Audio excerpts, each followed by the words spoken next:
And I think too, this brings in the point for me of what you've mentioned before is this veil of forgetting. Like we came here to be humans. We came here, we agreed to this veil of forgetting.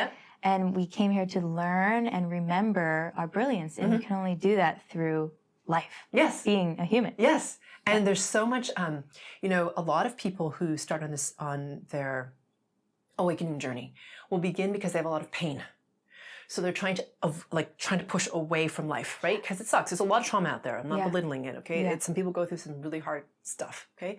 So, but they want to like exit, right? They want to go home. They want to like, whatever it is, they want to like exit the pain, which I can understand. And you'll notice that the more your frequency resonance rises, the more you have gratitude for the human experience.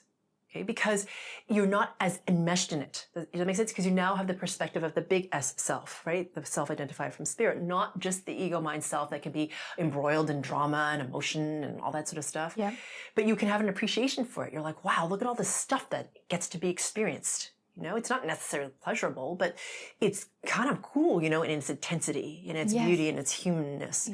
And you can appreciate that even at the same time as you have the experience of this isn't maybe not like, I don't love this experience, you know what I mean?